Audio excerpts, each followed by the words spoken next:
यहाँ पे आपको सम वाले क्वेश्चन का लॉजिक सीखना है, अगर जिनको नहीं पता तो सीख लेना। हालांकि एनसीईआरटी में है एसएन का लॉजिक, ऐसा नहीं है कि ये आउट ऑफ द बॉक्स चीजें हैं, ठीक है।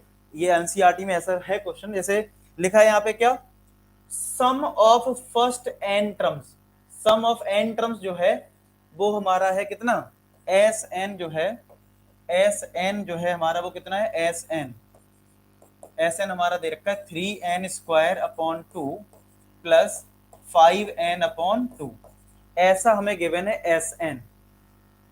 याद रखो अगर एस एन हमें ये गिवन है, बताओ कैसे करते हैं, इसकी अप्रोच क्या है, कोई मुझे बताएगा कमेंट सेक्शन में कि इसका पहला स्टेप हमारा क्या है। मतलब हमारे इस क्वेश्चन में हम पहला स्टेप क्या लेते हैं।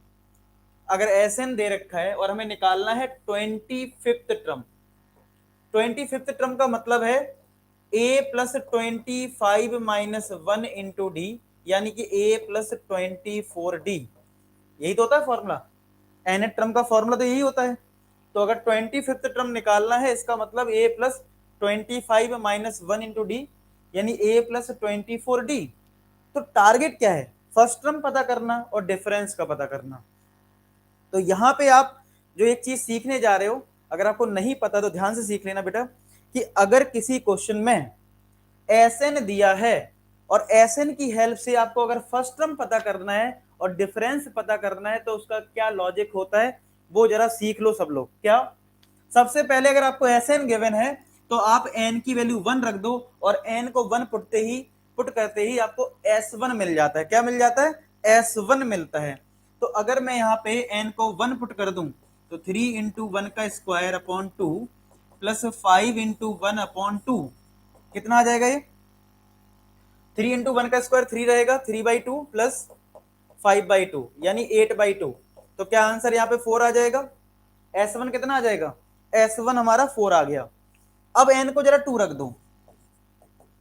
इस क्वेश्चन में ध्यान रखना, जब भी एस एन का कोई क्वेश्चन आ जाए, एस एन दिया हो तो आप सबसे पहले एन को 1 रख देना, फिर आप एन को 2 रख देना। ये बिल्कुल बेसिक चीजें हैं, बिल्कुल आपकी बेसिक चीजें हैं, ठीक है। तो एन को 1 और एन को 2 रखने का।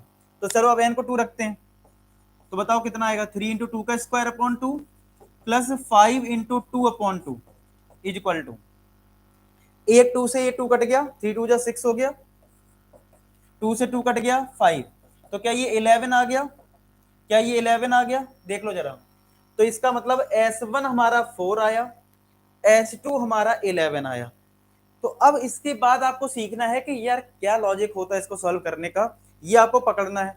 तो याद ये रखना है आपको कि अगर S1 तुम्हारा आ गया तो जो S1 होता है वो फर्स्ट टर्म के बराबर होता है। फर्स्ट टर्म चाहे A1 लिख दो चाहे A लिख दो, तो फर्स्ट टर्म और S1 जो होता है वो बराबर होता है, यानी कि वो 4 के बराबर आ गया, यानी फर्स्ट टर्म जो है वो 4 के बराबर आ गया।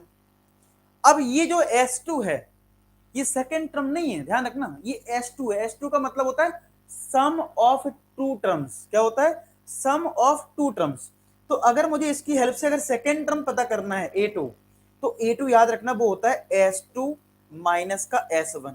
तो S2 अगर 11 है और S1 अगर 4 है, तो हमारा सेकेंड टर्म जो बेटा है वो 7 आएगा। कितना आएगा, 7 आएगा सेकेंड टर्म। अब सेकेंड टर्म अगर 7 आ गया, फर्स्ट टर्म अगर 4 है, तो डिफरेंस क्या होता है, डिफरेंस होता है A2 माइनस A1। अब A2 हमारा 7 है, A1 हमारा 4 है, तो ये डिफरेंस कितना आ गया, 3। तो इन चीजों को, छोटी छोटी चीजों को आप याद रखिए। अगर SN वाला क्वेश्चन आए तो N को 1 रखना, N को 2 रखना, S1 मिलेगा, S2 मिलेगा। S1 जो होगा वो A1 के बराबर होगा, यानी फर्स्ट टर्म के बराबर होगा, और जो A2 होगा वो S2 माइनस S1 होगा। इन छोटी छोटी चीजों को आपको ध्यान रखना है। तो ये डिफरेंस आ गया।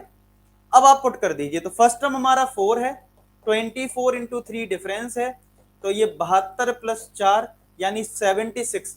क्या आंसर डी पार्ट आया क्या सबका, 76 आया क्या, अरे क्या बात है, सारे बच्चों का आंसर सही है।